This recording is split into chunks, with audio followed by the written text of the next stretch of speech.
ولله ملك السماوات والأرض والله على كل شيء قدير إن في خلق السماوات والأرض واختلاف الليل والنهار لآيات لأولي الألباب الذين يذكرون الله قياما وقعودا وعلى جنوبهم ويتفكرون في خلق السماوات والأرض ربنا ما خلقت هذا باطلا سبحانك فقنا عذاب النار ربنا إنك من تدخل النار فقد أخزيته وما للظالمين من أنصار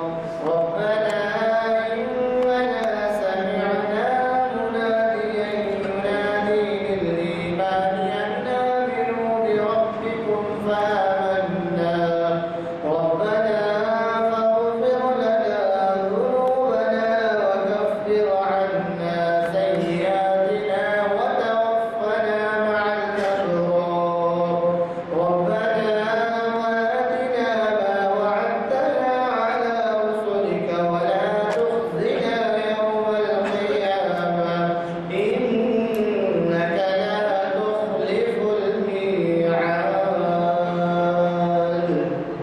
صدق الله اعوذ باللہ من الشیطان الرجیم بسم اللہ الرحمن الرحیم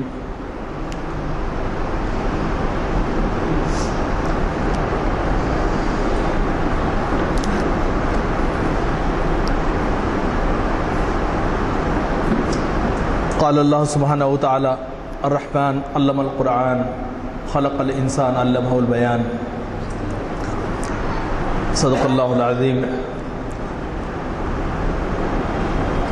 رب اشرح لي صدري ويسر لي امري واحلل عقدة من لساني يفقهوا قولي اللهم الهمنا رشدنا وعزنا من شرور انفسنا اللهم ارنا الحق حقا وارزقنا اتباعه وارنا الباطل باطلا وارزقنا اجتنابه آمین یا رب العالمین۔ تمام تعریفیں اللہ سبحانہ وتعالیٰ کے لیے ہیں جو اس ساری کائنات کا خالق و مالک ہے۔ درود و سلام تاجدار مدینہ حضرت محمد مصطفیٰ صلی اللہ علیہ وسلم پر اللہم صلی علی سیدنا محمد وعلی آل سیدنا محمد وبارک وسلم۔ محترم صدر محفل علی جناب نانک سنگھ نشتر صاحب، فیاض صاحب، ہماری محافل عالیہ کے میڈیا کے ذمہ دار طاہر صاحب، کوآرڈینیٹر شبیر صاحب اور آپ تمام سامعین، ہمارے مولانا محترم اور تمام سامعین جن کی سماعتیں میرے لیے سند کا درجہ رکھتی ہیں اور انٹرنیٹ کے ذریعے سے دیکھنے والے سامعین و ناظرین کی خدمت میں السلام علیکم ورحمۃ اللہ وبرکاتہ۔ سب سے پہلے میں شکر گزار ہوں اپنے رب کا کہ اس نے مجھے موقع عنایت فرمایا کہ میں دوبارہ آپ کے روبرو حاضر ہوں۔ کچھ عرصہ قبل میری طبیعت خراب ہو گئی تھی جس کی وجہ سے مجھے آئی سی یو میں بھی رکھا گیا تھا اور مجھے پتہ چلا کہ یہاں پہ آپ نے میرے لیے دعا بھی کی۔ شاید آپ کی دعاؤں کا ہی تو فعل ہے کہ میں واپس یہاں آپ کے سامنے ہوں۔ اللہ آپ کو جزائے خیر عطا فرمائے۔ اللہ جب تک ہمیں زندہ رکھے اسلام پہ زندہ رکھے اور جب ہمیں موت دے تو اسلام پہ موت دے۔ پچھلی بار اسی موضوع پہ تاریخ اسلام کی نشست میں میں نے آپ سے گفتگو کی تھی، ڈاکٹر محمد حمید اللہ کی سیرت نگاری، اور آج اسی کا تسلسل ہے۔ آج میں ڈاکٹر محمد حمید اللہ کی علمی و تحقیقی خدمات پر کچھ باتیں، کچھ چیزیں، یا یوں سمجھے کہ میرا حاصل مطالعہ جو ہے وہ آپ کے سامنے پیش کر رہا ہوں۔ افسوس اس بات کا ہے کہ اس سرزمین دکن نے بہت بڑی شخصیتیں پیدا کی ہیں، لیکن نوجوان نسل تو خیر بہت کم جانتی ہے، لیکن ہمارے دوسرے احباب بھی جو اہل علم ہیں یا تو انہیں جانتے نہیں ہیں یا انہیں فراموش کر چکے ہیں۔ دکن کی زمین علم کے لیے، نالج کے لیے ہمیشہ سے ایک بہت ہی زرخیز زمین رہی ہے۔ چونکہ سامعین میں اور خاص طور پہ انٹرنیٹ سے دیکھنے والے ہمارے نوجوانوں کا اعتراض ہمیشہ یہی ہوتا ہے کہ بہت فصیح اردو استعمال کی جاتی ہے جو ہماری سمجھ میں نہیں آتی، تو دوران گفتگو اگر انگریزی الفاظ کا استعمال ہو تو اہل علم کی محفل ہے، میں معذرت خواہ ہوں اس کے لیے۔ بات یہی ہے کہ ہم بہت سادے انداز سے اس طرح سے پیش کریں کہ لوگوں کی سمجھ میں بھی آئے۔ تو دکن کی زمین جو ہے نا، یہ ہمیشہ ایک اٹریکشن رہی ہے سارے اہل علم کے لیے، اور نظام کی جو حکومت تھی، حضرت نظام کی، انہوں نے ہندوستان بھر سے کیا ساری دنیا سے چن چن کے ہیرے اپنے پاس جمع کیے تھے، علم کے، حکمت کے، معرفت کے۔ نہ صرف انہوں نے یہاں پر علم و حکمت کے حامل اشخاص کو جمع کیا بلکہ ان کی سرپرستی بھی کی۔ اگر آپ ہندوستان کی تمام مشہور شخصیتوں کو دیکھیں گے جو علم کی اس وقت کی تھیں، کسی نہ کسی انداز سے حیدرآباد نے اس کی سرپرستی کی تھی۔ ڈاکٹر حمید اللہ فرزند دکن ہیں، دکن میں پیدا ہوئے، حیدرآباد میں پیدا ہوئے، اور آپ کا کارنامہ اتنا بڑا ہے کہ تاریخ اسے فراموش نہیں کر سکتی۔ لیکن افسوس اس بات کا ہے کہ ایسی بڑی شخصیت کو بھی ہم آج یاد نہیں رکھتے۔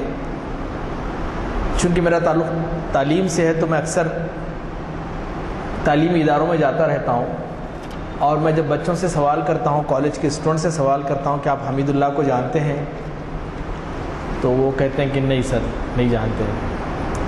آہستہ آہستہ ہماری ساری شخصیتیں جو بڑی شخصیتیں ہیں وہ ذہن سے محو ہوتی جا رہی ہیں۔ لے دے کے ہمارے بچوں کو یا تو مولانا ابوالکلام آزاد معلوم ہے یا پھر APJ عبد الکلام معلوم ہے۔ مولانا محمد علی جوہر کے بارے میں پوچھیے ان کو، اسی طرح سے جنگ آزادی میں حصہ لینے والے دیگر مجاہدین آزادی کے بارے میں پوچھیے۔ ہماری نسل، اس میں ہمارا بھی قصور ہے کہ ہم نے اپنی نسل کو اپنی تاریخ سے آشنا نہیں کیا، اور کسی نے کیا خوب کہا ہے کہ جو قومیں اپنی تاریخ سے ناآشنا ہوتی ہیں ان کا جغرافیہ تبدیل ہو جاتا ہے، اور یہ ہو رہا ہے۔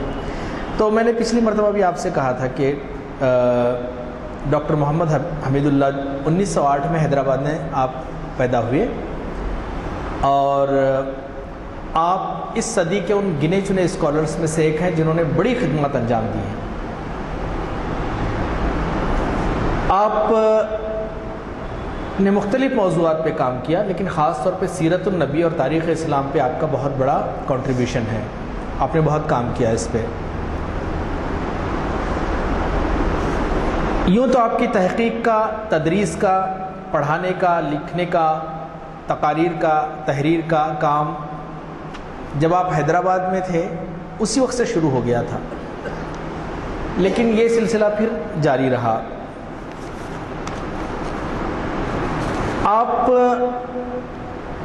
نے MA اور LLB کی سندات حاصل کی، اور جامعہ عثمانیہ میں ہی آپ نے پھر اپنی تدریس کی ذمہ داری بھی سنبھالی۔ پھر اس کے بعد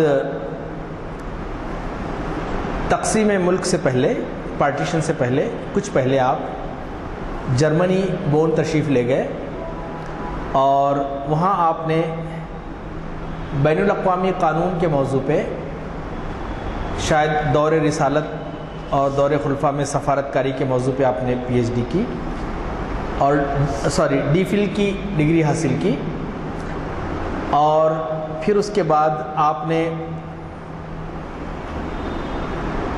سوربورن یونیورسٹی سے عہد نبی اور خلافت راشدہ میں اسلامی سفارت کاری کے موضوع پہ تھیسس لکھ کر پی ایچ ڈی اور ڈاکٹریٹ کی ڈگری حاصل کی۔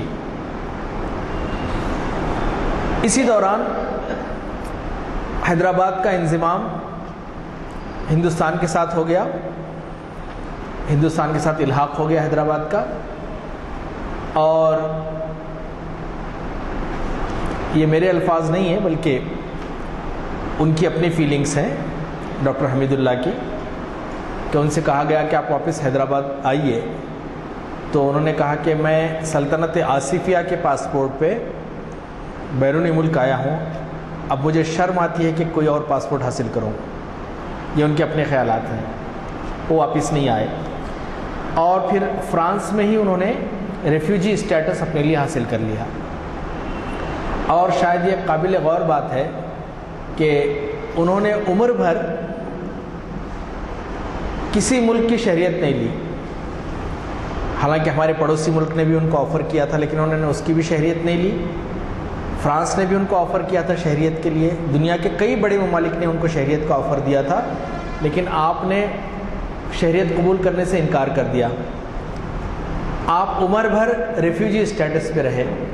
یہی وجہ ہے کہ وہ 4 مہینے سے زیادہ ملک سے باہر نہیں رہ سکتے تھے، پھر واپس آنا پڑتا تھا۔ اب ڈاکٹر حمید اللہ ایک ایسی شخصیت تھی، یعنی کہ بعض شخصیتوں کو اللہ سبحانہ وتعالیٰ غیر معمولی صلاحیتیں دیتا ہے۔ آپ کے بارے میں کہا جاتا ہے کہ دنیا کی 17 زبانوں پہ آپ کو عبور حاصل تھا، 17 لینگویجز دنیا کی بڑی زبانوں پہ، اور خاص بات یہ ہے کہ یہ ساری زبانوں میں وہ لکھ پڑھ اور بول سکتے تھے، اور آپ نے اپنی صلاحیت کو بہت استعمال کیا۔ آپ آخر دم تک ایک پیرس کے ایک research centre central national de la research scientific سے وابستہ رہے اور تحقیقاتی کام کرتے رہے۔ آپ نے علم کی خاطر اپنا گھر بار چھوڑا، ایسا نہیں کہ آپ کے رشتہ دار نہیں تھے، آج بھی ڈاکٹر حمید اللہ کے رشتہ دار ہیں، یہاں پر حیدرآباد میں ہیں، یورپ میں ہیں، اور چونکہ حمید اللہ بہت ہی ایک متمول گھرانے کے ایک بہت ہی رچ فیملی سے آپ کا تعلق تھا، اور آپ کے پاس وہ سب کچھ تھا کہ جس کے ذریعے سے ایک شاندار زندگی آپ گزار سکتے تھے، لیکن آپ نے علم اور تحقیق کے لیے در بدر بھٹکنا پسند کیا، کیونکہ بعض لوگ اللہ سبحانہ وتعالیٰ انہیں سلیکٹ کر لیتا ہے کسی کام کے لیے۔ دنیا کی اکثریت تو کھانے پینے کمانے میں اور اسے مصروف ہوتی ہے، لیکن اللہ کے کچھ بندے ہیں جو اپنے آپ کو وقف کر دیتے ہیں۔ شاید امام ابن تیمیہ کی سنت پہ انہوں نے بھی عمل کیا، اپنا گھر بار چھوڑا، اور جو دولت آپ کے حصے میں آئی تھی، جو اس وقت کروڑوں میں تھی تو آج شاید اربوں اور خربوں میں ہوگی، وہ سارا سرمایہ آپ نے تحقیق کے لیے لگا دیا، وہ سارا سرمایہ آپ نے تحقیق کے لیے لگا دیا۔ اور جامعہ استنبول بھی گئے، وہ ترکی بھی گئے، وہاں بھی آپ نے کچھ خدمات اپنی انجام دیں، اور پھر پڑوسی ملک نے انہیں لیکچرز کے لیے بلایا، دعوت دی، تو خطبات بہاولپور آپ کی ایک بہت مشہور کتاب ہے، بہت تحقیقی کتاب ہے۔ میں ضرور چاہوں گا کہ ناظرین بھی ہمارے اور سامعین بھی آپ لوگ اسے ضرور پڑھیں، کیونکہ سیرت النبوی اور تاریخ اسلام کے ان گوشوں پہ آپ نے روشنی ڈالی ہے کہ جو شاید ہماری نظروں سے اوجھل تھے، یا جس کے تعلق سے اس قدر تحقیق نہیں ہوئی۔ عام طور پہ جب سیرت النبی لکھی جاتی ہے تو میری یہ طالب علمانہ رائے ہے کہ عام طور پہ نبی کریم صلی اللہ علیہ وسلم کی زندگی اور آپ کی جو جد و جہد کا دور رہا ہے، جنگوں کا، جنگ بدر، جنگ احد، جنگ خندق، یہ ساری تفصیلیں آ جاتی ہیں، اور مغازی میں بھی جو تاریخ کی ایک قسم ہے، سیرت کی ایک قسم ہے، مغازی کہتے ہیں، اس سے بھی یہی ساری چیزیں ہوتی ہیں۔ لیکن اس کے علاوہ نبی کریم صلی اللہ علیہ وسلم کی زندگی کے وہ گوشے، جیسے کہ آپ کی سماجی زندگی، سوشل لائف، آپ کی سیاسی زندگی، آپ کی معاشرتی زندگی اور آپ کی ایڈمنسٹریشن جو ہے اس کے تعلق سے کچھ پہلو ہیں جو تشنا رہ جاتے ہیں، جس پہ ہمیں خاطر خواہ روشنی نہیں ملتی۔ ڈاکٹر حمید اللہ کا کارنامہ یہ ہے کہ آپ نے تحقیق کو باقاعدہ ان گوشوں پہ روشنی ڈالی۔ ڈاکٹر حمید اللہ کا ایک عظیم کارنامہ یہ ہے کہ آپ نے سیکنڈری سورسز کی بجائے پرائمری سورسز، راست اس دور کے جو سورسز ہیں اس سے استفادہ کیا۔ آپ نے ریڈی میڈ جو مٹیریل تھا اس کو کاپی نہیں کیا جیسے کہ عام طور پہ ہوتا ہے، بلکہ آپ نے ایک ایک واقعے کی چھان اور پھٹک کی۔ جیسے کہ آپ کے بارے میں ایک میں پڑھ رہا تھا ان کا مضمون، لطف الرحمان فاروقی کا بہت اچھا مضمون لکھا انہوں نے، کہ وہ تاریخی مقامات کا بچشم خود معائنہ کر کے اس واقعے کو لکھتے تھے۔ آپ اندازہ کیجئے کہ تحقیق کے کس لیول پہ فائز تھے وہ۔ جیسے کہ انہوں نے کہا کہ خیبر، تبوک اور موتا وغیرہ کا میں آئینی مشاہدہ کرنا چاہتا ہوں تاکہ اس کے بعد میں اسے بہتر لکھ سکوں۔ آپ کے بارے میں یہ بھی آتا ہے کہ غار ہرا میں آپ خود تشریف لے گئے، یا غار سور میں آپ خود تشریف لے گئے اور وہاں پہ اسی پوزیشن میں اپنے آپ کو رکھا جیسے نبی کریم صلی اللہ علیہ وسلم وہاں تھے، اور آپ نے پیر لمبے کیے اور پھر اس کے بعد کہا کہ میں نے پریکٹیکلی دیکھا ہے، اور اس کے بعد پھر اس واقعے کو لکھا۔ تو آپ اندازہ کر سکتے ہیں کہ تحقیق کا یہ کیا لیول ہوگا۔ جنگ احد کے بارے میں آپ کی ایک رائے آپ نے قائم کی تھی، لیکن جب آپ کو مدینہ جانے کا موقع ملا تو آپ نے احد پہاڑ کی باقاعدہ میجرمنٹ کیا اس کو۔ آپ اندازہ کر سکتے ہیں، آپ نے میجرمنٹ کیا اسے، اس کی پیمائش کی، اور پھر اس کے بعد اپنی رائے انہوں نے دی کہ نہیں یہ چیز اس طرح سے تھی۔ اب موقع نہیں ہے کہ میں ساری تفصیلات آپ کے سامنے بیان کروں، بہتر یہ ہے کہ ہم پڑھیں بھی ہیں نا ان چیزوں کو، اور انشاءاللہ اللہ سے امید ہے کہ اگر اللہ نے موقع دیا تو اقبال اکیڈمی اور اسلامک ہیریٹیج فاؤنڈیشن کی جانب سے ایک دن کا مکمل سیمینار اس موضوع پہ ہم رکھیں گے ڈاکٹر حمید اللہ کے، تاکہ مختلف گوشوں پہ اہل علم کو تشفی ہو سکے۔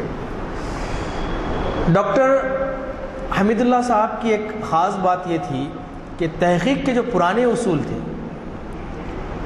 جو اسلاف سے چلے آ رہے تھے، آپ نے اس کو جاری رکھتے ہوئے، اس کو یکسر مسترد نہیں کیا، اس کو جاری رکھتے ہوئے نئی جو ٹیکنالوجی ہے، نئی جو اختراعات ہیں، اس سے بھرپور مدد آپ نے لی۔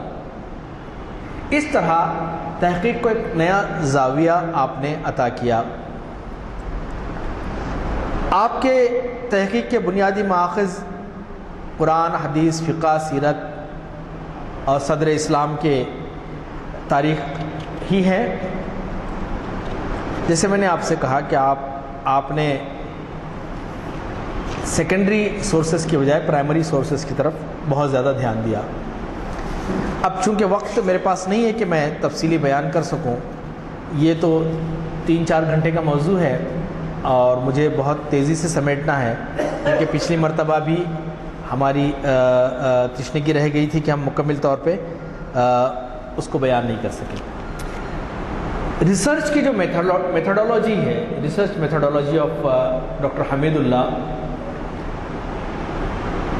وہ اسی طرح سے تھی جیسے کہ اورینٹلسٹ مستشرقین نے کیا تھا۔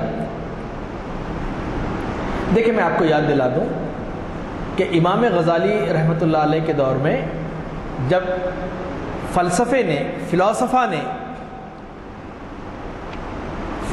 نے اسلام پہ شبخون مارا اور فلسفے کو آگے بڑھایا کہ قرآن و حدیث کے مقابلے میں فلسفے کو پیش کیا، Greek philosophy when it was translated from Greek to Arabic، اس کے بعد انہوں نے اس فلسفے کی بنیاد پہ ایک نظام کھڑا کیا اور ثابت کرنے کی کوشش کی کہ قرآن و حدیث کے پیرالل یا بلکہ اس سے بہتر جو چیز ہے وہ فلسفہ ہے۔ امام غزالی کے دور میں یہ علمی چیلنج تھا، لاجیکل چیلنج تھا۔ امام غزالی نے اس دور میں اس کا جواب دینے کے لیے خود وہ فلسفی بنے، خود انہوں نے وہی طریقہ کار اختیار کیا جو فلاسفہ کرتے ہیں۔ آپ خود فلسفی بنے اور فلسفی بن کے پھر آپ نے اس دور کی جو باطل فلسفی، جو اچھی فلسفی ہے، اس کو تو رد نہیں کیا، انہوں نے اسے انڈورس کیا، لیکن وہ فلسفہ جو الہیات میں مداخلت کرتا تھا، ایسی چیزوں کے بارے میں بحث کرتا تھا جس میں اس کا ادراک نہیں ہے۔ جنت اور جہنم کے بارے میں فلسفی کیا بتا سکتا ہے؟ فلسفی بتا سکتا ہے سورج، زمین، چاند، ٹھیک ہے، اوکے، سائنس بتا سکتی ہے، آل رائٹ، لیکن فرشتے، علم غیب، یہ ساری چیزیں یہ صرف روحانی علوم ہیں جو قرآن کے ذریعے سے ہمیں ملے ہیں۔ ٹھیک ہے، عقل ان کو ثابت بھی کرتی ہے۔ امام غزالی خود فلسفی بنے اور انہوں نے ان فلاسفہ کا رد کیا۔ اسی لیے علامہ اقبال نے کہا تھا کہ فلسفہ رہ گیا تلقین غزالی نہ رہی، رہ گئی رسم ازاں روح بلالی نہ رہی۔ ڈاکٹر حمید اللہ کا کارنامہ اسی طرح سے ہے کہ اورینٹلسٹ کس کو کہتے ہیں میں آپ کو بتا دوں۔ اورینٹلسٹ ان یورپی ریسرچرز کو، محققین کو، یورپین اسکالرز کو کہتے ہیں جن کو اسلامی علوم میں مہارت ہے۔ وہ مسلمان نہیں ہیں لیکن they are expert in Islamic studies. وہ قرآن، حدیث، تاریخ، یہ سب کو پڑھتے ہیں اور اس کے بعد ان مسائل پہ اپنی رائے کا اظہار کرتے ہیں۔ جو عام طور پہ دیکھا گیا ہے کہ ان کی رائے نہایت ہی متعصب ہوتی ہے، یعنی کسی اور اس کے ذریعے سے کچھ حق پرست اورینٹلسٹ بھی گزرے ہیں، لیکن عام طور پہ ان کا یہ ہوتا تھا کہ ایک شخص تھے عرب میں اور انہوں نے کسی طرح سے پڑھ لیا اور اس کے بعد انہوں نے یہ کیا صاحب کہ ایک اپنی طرف سے ایک چیز گھڑ لی اور پھر بتا دیا کہ یہ خدا کی طرف سے وہی آئی ہے، اور اس طرح سے ایک عرب ایمپائر کی انہوں نے بنیاد رکھی ہے، یہ لب لباب ان کا ہے، اور یہ پھر عمر بھر لڑتے رہے آپس میں اور اس طرح سے ہوتے رہا، اور پھر حدیث بھی آ گئی ہے۔ اورینٹلسٹ کا کام تشکیک پیدا کرنا، شک پیدا کرنا، اور آج بھی وہ بہت تیزی سے کر رہے ہیں، یہ کام ہو رہا ہے۔ امام غزالی، ڈاکٹر حمید اللہ کا کارنامہ یہ ہے کہ انہوں نے اپنے آپ کو اورینٹلسٹ کے پیٹرن میں ڈھالا۔ اورینٹلسٹ کس طرح سے تحقیق کرتے ہیں اور ان کو انہی کی زبان میں جواب دیا، اور نتیجہ یہ ہوا کہ اس اورینٹلزم کی دھجیاں اڑ گئیں، ان کے سامنے نہیں ٹک سکا۔ تو یہ بہت بڑا احسان ہے امت پہ۔ آپ کسی اورینٹلسٹ کو، کسی نان مسلم اسکالر جو اسلام پہ تحقیق کرتا ہے، آپ بددعائیں تو دے سکتے، تیرا غارت ہو جائے تو جہنم میں چلے جائیں گا۔ علمی لیول پہ اس کا مقابلہ کون کرتا ہے؟ کون کرتا ہے؟ ابھی ایک لڑکے نے مجھ سے سوال کیا تھا ایک یونیورسٹی میں کہ بھائی یہ قانون، سزا، جزا، یہ سب انسانوں کا ایک سسٹم ہے، اس سے کچھ لینا دینا نہیں ہے۔ تو مولانا نے کہا کہ جہنم میں جائیں گا، بیٹھ جا خاموش نیچے۔ تو this is not the way, you have to answer them, these are the queries. بچوں کے ذہن میں سوالات آتے ہیں، جواب دیجیے ان کا۔ اور اللہ کا شکر یہ ہے کہ لاکھ لاکھ احسان یہ ہے کہ ہمارے مذہب میں، ہمارے اس کتاب قرآن و سنت میں ہر چیز کا جواب موجود ہے، بلکہ کوئی سوال کرتا ہے تو اس سے پہلے اس کا جواب موجود ہوتا ہے۔ تو یہ ان کا بہت بڑا کارنامہ ہے ڈاکٹر حمید اللہ کا کہ آپ نے اورینٹلسٹ کو ان کی زبان میں جواب دیا۔ اب چونکہ میں بہت تیزی سے بڑھوں گا آگے کی طرف اور پھر بتاؤں گا کہ آپ کی مشہور جو کتابیں ہیں جس پہ آپ نے کام کیا اور جو مشہور ہے۔ ویسے تو if you go just to Wikipedia and just type Dr. Hamidullah, you would see number of stuff there. آپ بہت ساری چیزیں ملیں گی آپ کو، وکیپیڈیا پہ بھی ہے اور بہت ساری بھی ہیں، اور there is a dedicated website about Dr. Hamidullah.info. You can get a lot of things there if you really like to research. اگر آپ صحیح معنوں میں تحقیق کرنا چاہتے ہیں تو یہ ساری چیزیں انٹرنیٹ پہ ہیں، آپ بہت آسانی سے حاصل کر سکتے ہیں۔ میرے لیے بہت مشکل ہے کہ 40 منٹ کے وقفے میں آپ کو ساری چیزیں میں بتا دوں۔ اگر آپ میں سے کوئی دلچسپی رکھتا ہے تو مجھ سے کانٹیکٹ کر سکتے ہیں۔ یا ہماری اقبال اکیڈمی کی لائبریری کو تشریف لائیے. ڈاکٹر حمید اللہ پہ ہمارا ایک پورا سیکشن ہے, ان کی ساری کتابوں کو ہم نے جمع کیا. تو ڈاکٹر حمید اللہ صاحب کی جو سب سے زیادہ مشہور کتاب جس کا دنیا کے تقریباً کم و بیش 22 سے 30 زبانوں میں ترجمہ ہوا ہے وہ انٹروڈکشن ٹو اسلام ہے. انٹروڈکشن ٹو اسلام بہت ہی زبردست تصنیف ہے. اگر آپ اس کتاب کو حاصل کرنا چاہتے ہیں تو حیدرآباد میں بھی یہاں پہ ڈاکٹر حمید اللہ صاحب کے شاید فیملی ممبرس کا ایک ٹرسٹ ہے, وہ ملے پلی کی مسجد کے قریب کہیں ایک کمپیوٹر کا ایک بڑا ورڈ ماسٹر کچھ نام ہے اس کا, اور وہاں پہ ان کی لائبریری ہے. آپ چاہیں تو وہاں سے خرید بھی سکتے ہیں جا کے, ان کی ساری کتابیں موجود ہیں, تقریباً کتابیں ان کی موجود ہیں. ورڈ ماسٹر کچھ نام ہے اس کا. تو یہ کتاب, پھر دوسرا جو کارنامہ ڈاکٹر حمید اللہ کا کتاب ہے وہ قرآن مجید کا فرانسیسی ترجمہ اور تفسیر. قرآن مجید کا جو فرینچ ٹرانسلیشن تھا وہ عام طور پہ کرسچنس نے کیا تھا, لیکن ڈاکٹر حمید اللہ نے خود ٹرانسلیشن کیا, اور یہ دنیا کے مشہور ترین ٹرانسلیشنس میں سے ایک ہے, اور جس کے بارے میں بلا مبالغہ کہا جاتا ہے کہ اس ٹرانسلیشن کو پڑھ کے ہزاروں کی تعداد میں لوگ مسلمان ہوئے فرانس میں. ڈاکٹر صاحب کے جو یہ ٹرانسلیشن ہے اس کے تعلق سے کہا گیا ہے کہ اس کے سینکڑوں ایڈیشن شائع ہو چکے ہیں بلا مبالغہ, اور ایک اندازہ یہ ہے کہ 50 لاکھ سے زیادہ کاپیز اس کی فروخت ہوئی ہے. آپ اندازہ کر سکتے ہیں کہ کتنا بڑا کارنامہ آپ کا ہے. پھر آپ کا جو دوسری تصنیف ہے جس کے بارے میں بہت زیادہ جو مشہور ہے وہ ہے خطبات بہاولپور. خطبات بہاولپور یہ سیرت کے لیکچرز تھے جو آپ نے یونیورسٹی, انٹرنیشنل اسلامک یونیورسٹی کی دعوت پہ آپ تشریف لے گئے تھے, اور وہاں پہ آپ نے یہ خطبات دیے, اور ان خطبات میں ایسے موضوعات کا آپ نے احاطہ کیا جیسے کہ میں نے بھی آپ کو بتایا کہ جو بہت ہی نادر موضوعات تھے اور جن کے اوپر بہت کم کام ہوا تھا. تو میں آپ کو بتا دوں کہ پہلا خطبہ آپ کا جو تھا وہ تاریخ قرآن پہ تھا, اور دوسرا خطبہ جو ہے وہ تاریخ حدیث پہ تھا, اور تیسرا خطبہ جو ہے وہ تاریخ فقہ پہ تھا, اور چوتھا خطبہ تاریخ, اصول, فقہ و اجتہاد پہ تھا, اور پانچواں خطبہ اسلامی قانون بین الممالک انٹرنیشنل اسلامک ریلیشنز یا لیجسلیشن پہ آپ کا تھا, اور چھٹا خطبہ آپ کا جو تھا دین, عقائد, عبادت اور تصوف پہ تھا. پھر آپ کا ساتواں خطبہ عہد نبی صلی اللہ علیہ وسلم میں مملکت اور نظم و نسق, سول ایڈمنسٹریشن یا administration in the days of prophet Muhammad peace be upon him, اور پھر نواں خطبہ آپ کا تھا عہد نبی صلی اللہ علیہ وسلم کا نظام تعلیم, the education system at the time of prophet Muhammad صلی اللہ علیہ وسلم, اور پھر نواں خطبہ تھا, 10واں خطبہ تھا عہد نبی میں نظام تشریع و عدلیہ, یہ کیا کہیں گے نظام عدلیہ جو ہے وہ نبی کریم صلی اللہ علیہ وسلم کے دور میں کس طرح سے تھا آپ نے اس میں بیان کیا.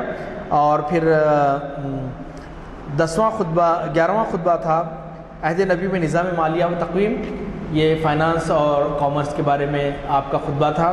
اور پھر 12واں خطبہ تھا عہد نبی میں تبلیغ اسلام اور غیر مسلموں سے برتاؤ. یہ آپ کے خطبات تھے. آپ اندازہ کر سکتے ہیں کہ کتنے اہم موضوعات پہ یہ خطبات تھے, اور میری بات کا یقین کیجئے کہ اگر آپ نے ایک مرتبہ یہ خطبات پڑھ لیے تو میں سمجھتا ہوں کہ it's like an mini encyclopedia of Islam. ساری بڑی بڑی چیزیں ہمارے ذہن میں آ جائیں گی. لیکن افسوس اس بات کا ہے کہ ہم پڑھنے والی امت نہیں رہے, جبکہ ہماری اقرا سے شروع ہوا پڑھو, ہم سننے والی امت ہے یا دیکھنے والی امت ہے, پڑھنے والی امت نہیں ہے. کتابوں کا شوق ختم ہو گیا ہے. ہماری اتنی بڑی لائبریری ہے, 1 لاکھ سے زیادہ کتابیں ہیں اقبال اکیڈمی میں, لیکن افسوس اس بات کا ہے کہ کوئی پرسان حال نہیں ہے, کوئی ان دا سینس کہ نو بڈی از بینیفٹنگ فرام اٹ. لوگ آتے بھی ہیں تو اخبار پڑھنے کے لیے آتے ہیں, وہاں پہ سیاست پڑھا, اعتماد پڑھا اور انقلاب پڑھا اور فلاں پڑھا. کتابیں, الماریاں برسوں ہو گئی ہیں کہ الماریاں کھلی نہیں ہیں. ہاں, پڑھنے کے لیے کون آ رہا ہے آپ کو پتہ ہے؟ پڑھنے کے لیے آ رہے ہیں کون لوگ آ رہے ہیں؟ امریکنس آ رہے ہیں، برٹشرس آ رہے ہیں، آسٹریلین آ رہے ہیں، فرینچ آ رہے ہیں، جیپنیز آ رہے ہیں، یہ لوگ آتے ہیں، اسلامی موضوعات پہ بیٹھتے ہیں، ریسرچ کرتے ہیں یہ لوگ. ہم نہیں کرتے. نتیجہ یہ ہوا کہ علامہ اقبال نے جیسے کہا تھا، علامہ اقبال جب تشریف لے گئے اور آپ نے دیکھا کہ ہمارا سارا علمی اثاثہ یورپ کی لائبریریوں میں ہے، تو آپ کے آنسو آ گئے اور آپ نے کہا وہ علم کے موتی کتابیں اپنے آبا کی، انہیں یورپ میں دیکھیں تو جی ہوتا ہے سی پارا. پھر ایک مرتبہ پھر اسی طرح سے اسلامی تہذیب کے درخشاں چیزوں کو آپ نے دیکھا، اور آج وہ نہیں رہی، اندلس نہیں رہا.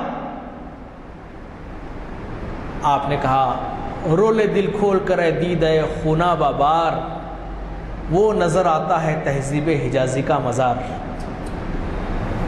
آپ نے نہیں سمجھا،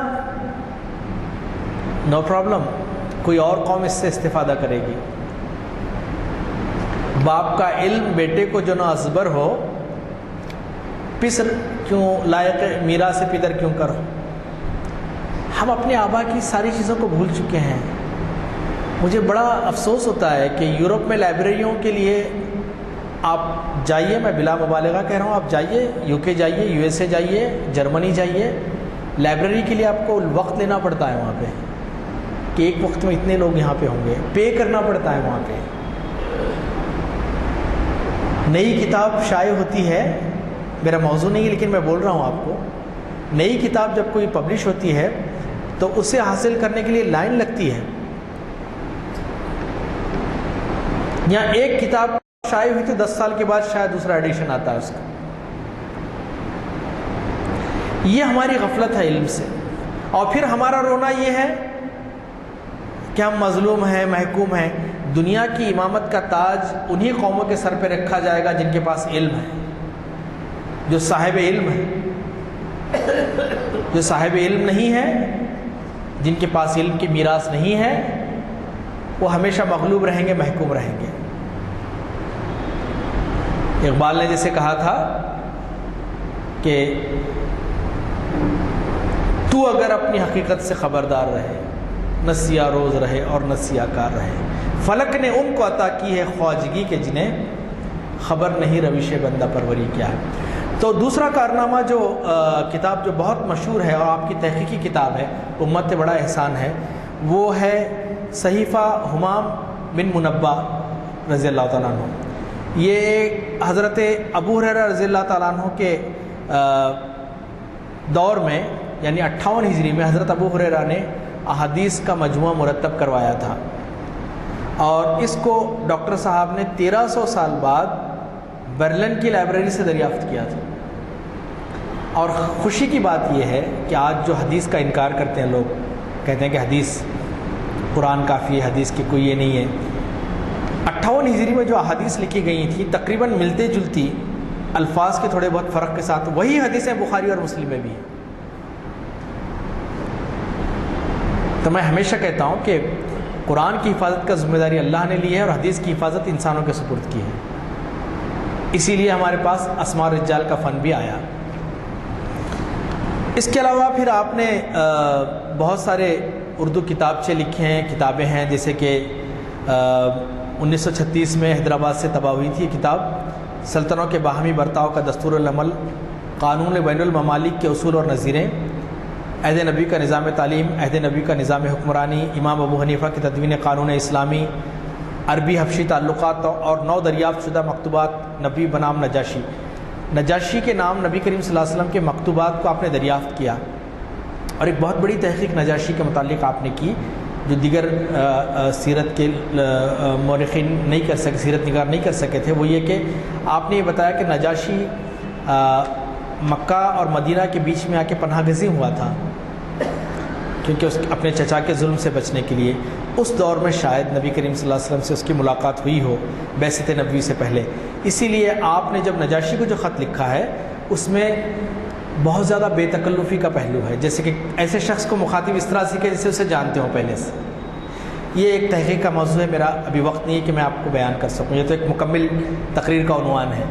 پھر اس کے بعد آپ نے قانون شہادت آپ نے لکھی، پھر عہد نبی کے میدان جنگ، ایک بہت ہی تحقیقی موضوع پہ آپ نے کتاب لکھی، پھر نبی کریم صلی اللہ علیہ وسلم کی سیاسی زندگی آپ نے لکھی، اور پھر جیسے کہ میں نے بتایا کہ سیاسی وثیقہ جات، پولیٹیکل ڈاکومنٹریز پہ آپ کا ایک بہت بڑا کام ہے۔ 1960 میں لاہور سے شائع ہوئی ہے یہ کتاب، اور روزہ کیوں آپ نے حیدرآباد میں لکھی یہ کتاب، اور پھر سیرت ابن اسحاق کا آپ نے مکمل ترجمہ کیا عربی سے، اور پھر ڈاکٹر حمید اللہ کے عثمانیہ یونیورسٹی میں سیرت پہ دیے گئے لیکچرز، یہ بہت اہم لیکچرز ہیں۔ چھوٹا سا کتابچہ ہے، بہت بڑا کتابچہ نہیں ہے، آپ کو حیدرآباد میں مل جائے گا یہ۔ میں نے جیسے آپ کو پتہ بتایا کہ ملے پلی کی مسجد کے قریب ورلڈ ماسٹر ایک کمپیوٹر کی شاپ ہے، اور وہاں پہ کمپیوٹر کا انسٹیٹیوٹ ہے، وہاں پہ یہ کتاب چھوٹا سا کتابچہ ہے لیکن بہت جامع ہے۔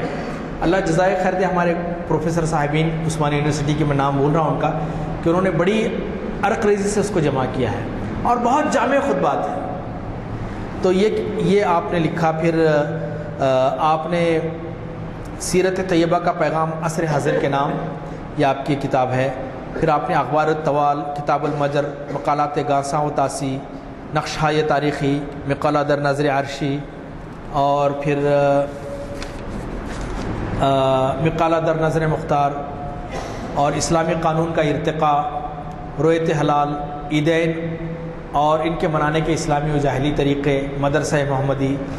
تو کم و بیش آپ کی جو کتابچے ہیں اور کتابیں ہیں ان کی تعداد ایک اندازاً میں بتا رہا ہوں، میرے پاس اس کی کنفرم فگر نہیں ہے، وہ تقریباً 700 سے زیادہ ہے آپ کی جو تحقیقات ہیں۔ مقالے تو ہزاروں ہیں، اور دنیا کی مختلف زبانوں میں، صرف اردو، انگریزی، فرینچ میں نہیں، آپ نے جرمن میں، پرتگالی میں، یورپ کی کئی ایسی زبانیں ہیں جن کے ہم نام بھی نہیں جانتے، اس زبانوں میں بھی آپ نے لکھا اس کو۔ اور اس کے علاوہ ہماری جو مقامی زبانیں ہیں بر صغیر کی، ہند و پاک کی، پنجابی ہے، سندھی ہے، ان زبانوں میں بھی آپ کا کام ہے۔ اور پھر دنیا کے مختلف زبانوں میں آپ کے شاگرد حضرات نے بہت، میں جانتا ہوں کہ ایک بہت زیادہ جذباتی موضوع نہیں ہے کہ پرجوش انداز سے میں کچھ بیان کر سکوں سامعین کے سامنے، ایک بالکل ایک علمی موضوع ہے، تو تھوڑا سا علمی موضوع عام طور پہ بورنگ ہوتا ہے نا تھوڑا سا، تو we feel bore sometimes, but believe me کہ یہ بہت ہی اہم موضوع ہے، اور مجھے افسوس اس بات کا ہے کہ میں اس کا حق ادا نہیں کر پاؤں گا، میری جگہ کوئی زیادہ بہتر صاحب علم ہوتا تو زیادہ بہتر اسے بیان کر سکتا۔ پھر اسی طرح سے آپ نے 50 کے قریب مضامین دائرۃ الاسلامیہ، دائرۃ المعارف انسائکلوپیڈیا کے لیے بھی لکھے ہیں، اور آپ کی انگریزی کتب کی تعداد بھی سینکڑوں کی تعداد میں مجھے نظر آ رہی ہے یہاں پہ، اور دنیا کی مختلف زبانوں میں آپ نے بہت بڑا کام کیا ہے۔ اب ڈاکٹر حمید اللہ صاحب نے کہ اس کارنامے کو ہمیں آگے بڑھانا ہے، غرض یہ ہے کہ مجھے یہ کہنا نہیں کہ اب ڈاکٹر صاحب یہ کام کر گئے، ختم ہو گیا کام، یہ کام چلتا رہے گا، یہ مشعل لے کے آگے بڑھنا ہے۔ اور الحمدللہ اللہ کا شکر ہے کہ تحقیق کے میدان میں نوجوان بھی آگے بڑھ رہے ہیں۔ میں گھومتا رہتا ہوں سارے ہندوستان میں بھی، اور مختلف جگہ جانے کا موقع ملتا ہے، میں دیکھ رہا ہوں کہ ہمارے نوجوان، بہت بڑی تعداد نہیں ہے ان کی، لیکن وہ تحقیق کی طرف مائل ہو رہے ہیں، ان موضوعات پہ قلم اٹھا رہے ہیں جن پہ بہت کم قلم اٹھایا گیا، روشنی ڈالی گئی۔ اسلامک اسٹڈیز کے ڈپارٹمنٹ جو مختلف جگہ پہ ہیں، علی گڑھ مسلم یونیورسٹی ہے، جامعہ ملیہ اسلامیہ ہے، خود ہماری یہاں کی مانو ہے، اور مختلف جامعات میں کام ہو رہا ہے، لیکن افسوس اس بات کا ہے کہ اس کی کوئی سرپرستی نہیں ہے۔ ہمارے پاس کوئی ایسا ادارہ نہیں ہے کہ انہیں اسپانسر کرے ان بچوں کو، تاکہ وہ اور آگے بڑھ کے کام کریں۔ ظاہری بات ہے کہ پی ایچ ڈی ہوتے ہوتے ان کی عمر کا ایک حصہ چلا جاتا ہے، پھر انہیں نوکری کی تلاش مل جاتی ہے، یکسوئی سے وہ کچھ کام نہیں کر سکتے۔ ہمارے تحقیقی ادارے بھی ریسرچ کے اتنے بڑے نہیں ہیں کہ وہ تھوڑی بہت فنڈنگ ہوتی ہے ان کی، اسی میں اپنا تھوڑا بہت اسٹیپنڈ دے دیتے ہیں، تھوڑا سا بڑی جماعتیں بھی ہیں ان کے بھی ادارے ہیں، لیکن افسوس اس بات کا ہے کہ امت مسلمہ کا متمول طبقہ جو ہے، جو ویلدی پیپل ہیں، ان کی اس جانب توجہ نہیں ہو رہی ہے۔ علم کو زندہ رکھنا، باقی رکھنا، اس کو تازہ رکھنا، تحقیق کے نئے دروازے کھولنا، یہ بغیر کسی سہارے اور مدد کے ہو جائے گا کام۔ اللہ بہت بڑا سہارا ہے، لیکن اس کے باوجود ہمارے یہاں، میں معافی چاہتا ہوں، معذرت خواہ ہوں کہ مسجد اور مدرسے بنانا ہی بہت بڑا کام نہیں ہے، یہ بھی بہت بڑا کام ہے الحمدللہ، لیکن علم کے ادارے بھی آپ کی توجہ چاہتے ہیں۔ جب مسجد کا تو کنسیپٹ ہی بدل گیا ہے نا جناب عالی، مسجد تو ہم نے ایک عبادت گاہ بنا دی ہے، جبکہ دور اسلام سے اول سے لے کر زوال سے پہلے تک مسجد ایک مرکز ہوتی تھی مسلمانوں کا، جہاں پہ عبادت بھی ہو رہی ہے، تحقیق بھی ہو رہی ہے، سوشل ایشوز بھی سالو ہو رہے ہیں، اس میں لائبریری بھی ہوتی تھی، یہاں تک کہ بغداد میں لیبارٹری بھی ہوتی تھی، ایسٹرونامیکل تحقیق وہاں پہ ہوتی تھی۔ حضرت شیخ عبد القادر جیلانی رحمۃ اللہ علیہ کے بارے میں ایک نئی ریسرچ سامنے آئی ہے، پڑھنے کا موقع ملا مجھے، بغداد سے عربی میں آئی ہے وہ، اس میں کہا گیا تھا کہ آپ کی جو خانقاہ تھی، جس کی مسجد تھی، اس میں آپ نے فزیکل ٹریننگ کے لیے بھی اہتمام کیا تھا کہ لوگ تلوار بازی سیکھیں اس میں اور اپنی باڈی بلڈنگ کریں، اور اس کے علاوہ ایک چھوٹا سا غیر سودی بینکنگ سسٹم بھی تھا وہاں پہ۔ تو ہماری مسجد ایک اسلامک سینٹر ہوتی تھی جہاں پہ سارے معاملات طے ہوتے ہیں۔ آج ہم نے کوشش کی کہ ایک مسجد میں اوپر ہال خالی تھا، تو ایک علاقے میں ہم گئے اور پھر کہا کہ بھائی ہال لاکھوں کے صرفے سے آپ ایک اسٹرکچر کھڑا کرتے ہیں اور اس کا پھر مصرف صرف 5 وقت کی نماز کے علاوہ کچھ نہیں ہے۔ میں تنقید نہیں کر رہا ہوں، ایسا نہیں کیجئے کہ مجھے کل منصف میں میرے خلاف فتویٰ آ جائے، خارج مت کیجئے مجھے، یہ میری رائے ہے اور میں معافی چاہتا ہوں۔ میں یہ کہہ رہا ہوں کہ ہم نے ان سے کہا کہ بھائی یہاں پہ بچوں کو شام میں، جن کے گھروں میں چھوٹے چھوٹے کمروں میں رہتے ہیں، آپ کے علاقے میں 1-2 کمرے کے گھر ہیں، بچوں کو یہاں سے عشاء کے بعد سے 11 بجے تک اسٹڈی کرنے دیجئے بیٹھ کے، ایک صاحب کی نگرانی میں، سارے ادب کو ملحوظ رکھتے ہوئے، اور مسجد کے ہال میں نہیں، اوپر، اور ایک آدھ کمیونیکیشن اسکلز کا، جس میں بچے عربی بھی سیکھیں، انگلش بھی سیکھیں۔ تو انہوں نے کہا کہ مسجد میں تماشا کرنا چاہ رہے ہیں کیا آپ؟ تو میں نے کہا بھائی معافی چاہتا ہوں جناب عالی، میں کیا کر سکتا ہوں۔ تو مسجد کا کام یہ تھا کہ نبی کریم صلی اللہ علیہ وسلم کے دور میں دیکھیں وفود وہاں پہ آ کے اترا کرتے تھے، ہے نا، ڈیلیگیٹس آتے تھے، معاملات طے ہوتے تھے، جھگڑے سالو ہوتے تھے، ساری چیزیں ہوتی تھیں۔ آج مسجد کے کروڑوں روپے کا اسٹرکچر ہے، لیکن اس کا یوٹیلائزیشن کوئی نہیں ہے۔ اب تو صبح کے مدرسے بھی ختم ہوتے جا رہے ہیں، جب ہمارے بچپن میں تھے صبح ہم مدرسوں میں پڑھے ہیں نا، ہے نا حضرت، ہم صبح مدرسوں میں ہی پڑھے ہیں نا، مدرسوں میں جاتے تھے، صبح مولانا پڑھاتے تھے، اور پھر ایک مشہور چیز بھی یہ تھی کہ مولانا کی چھڑی جہاں جہاں لگے گی وہ حصہ جہنم سے بچ جائے گا، اور مولانا کی کوشش یہ ہوتی تھی کہ پورا جسم بھی جہنم سے بچ جائے۔ ٹھیک ہے، وہ ایک دور تھا، لیکن اب یہ حالت ہے کہ کوئی اس کا یوٹیلائزیشن نہیں ہے۔ لیکن اللہ کا شکر ہے، حیدرآباد میں مجھے بڑی خوشی ہوتی ہے بعض مساجد دیکھ کے، خود جس میں آپ کی مسجد بھی ہے، کہ جہاں ساری چیزوں کا خیال رکھا جا رہا ہے۔ میرا یہ خواب ہے کہ ہماری مسجد ایسی ہو کہ جہاں پہ ریسرچ سینٹر ہو، اور ایک ہمارے پاس یہ کہ مسجد میں غیر مسلم نہیں آ سکتا۔ غیر مسلم مسجد میں آئے گا نہیں تو دین کے سمجھے گا کیا؟ ابھی میں شکریہ ادا کرنا چاہوں گا کچھ احباب کا کہ جنہوں نے اپنے مسجدوں کو کھول دیا تھا رمضان میں بھی اور اس کے بعد بھی، کہ وزٹ مائی مسجد، اور لوگ آئے دیکھے۔ ہم تو سمجھتے تھے کہ محمد کا کوئی اسٹیچو ہوگا یہاں پر۔ ایک صاحب نے کہا محمد کا، you are not worshipping Muhammad, where is the statue of Muhammad? There is no statue gentleman, ہم ایسے خدا کو مانتے ہیں۔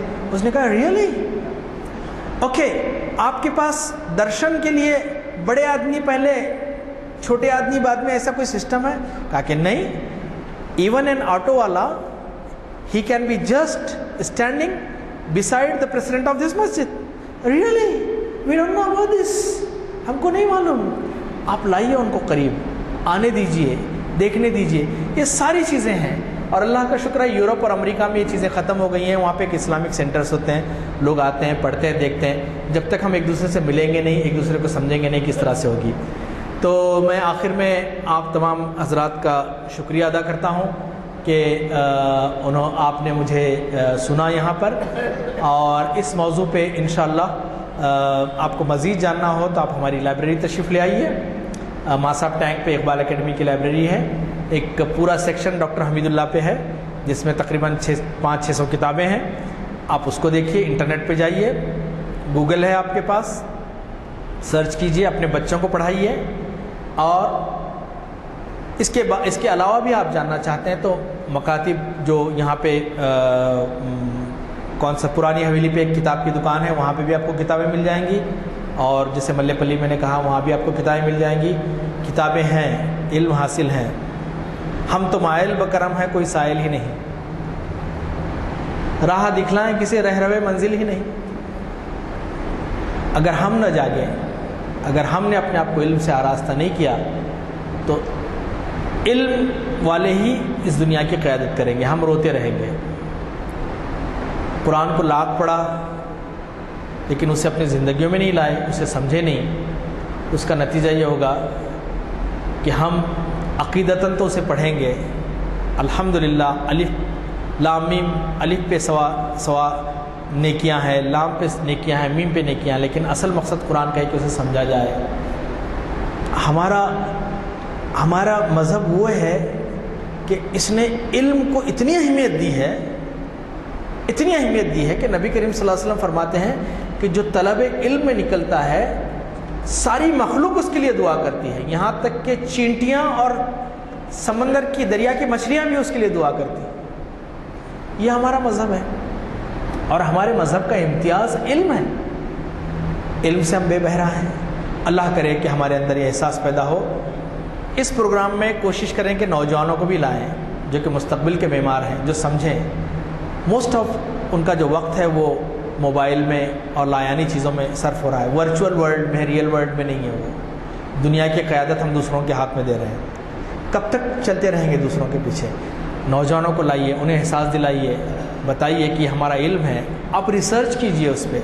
یورپ ریسرچ کر رہا ہے, ساری دنیا ریسرچ کر رہی ہے, اور آپ رات کے 2 بجے ولیمہ ہو رہا ہے, 3 بجے وداعی ہو رہی ہے, اور 4 بجے عقد ہو رہا ہے. اس قوم کی پرائرٹیز چینج ہو گئی ہیں, ترجیحات چینج ہو گئی ہیں, اور پھر رونا روتے ہیں کہ ہمارے ساتھ ایسا ہو رہا ہے, ہمارے ساتھ ایسے ہو رہا ہے. آپ نے اپنے آپ کو قابل ثابت کیا کہاں؟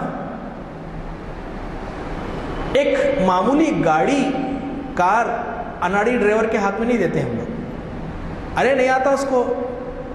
بلکہ ایک صاحب کہہ رہے تھے, ڈرائیور کے لیے میں بات کر رہا تھا, تو انہوں نے کہا کہ ارے نوسکھ ہے وہ, اس کو مطلب گھسا دیں گا گاڑی کہیں تو بھی. ایک چھوٹی سی کار تو اللہ سبحانہ وتعالیٰ دنیا کی حکومت ایسے اناڑیوں کے ہاتھ میں دے دے گا. غور کیجئے, برا مت مانیے میری بات کا. اپنے آپ کو کیپیبل بنائیے, پھر اللہ کی نصرت آئے گی. فضائے بدر پیدا کر, فرشتے تیری نصرت کو اتر سکتے ہیں گردوں سے قطار اندر قطار اندر. اپنے آپ کو کیپیبل تو ثابت کیجئے نا. صرف دعائیں کر لینے سے کچھ نہیں ہوگا, دعا کے ساتھ عمل کی طرف بھی آئیے. اللہ سبحانہ تعالیٰ ہم سب کو توفیق عطا فرمائے. میں شکر گزار ہوں محافل عالیہ کے منتظمین کا کہ انہوں نے مجھے موقع دیا. اللہ سبحانہ تعالیٰ اس گفتگو میں جو بھی اچھی چیزیں تھیں اللہ سبحانہ تعالیٰ ہمارے ذہن پر راسخ کر دے, اور جو چیزیں بری تھیں اللہ سبحانہ تعالیٰ اسے ہمارے ذہن سے محو کر دے. اگر دوران گفتگو نصیحت کا کوئی لفظ آیا تو میرے اپنے لیے پہلے تھا, آپ کے لیے بعد میں. اس کے باوجود میری کسی بات سے آپ کو تکلیف پہنچی ہے تو میں معذرت رہا ہوں. وآخر دعوانا الحمدللہ رب العالمین. السلام علیکم ورحمۃ اللہ وبرکاتہ.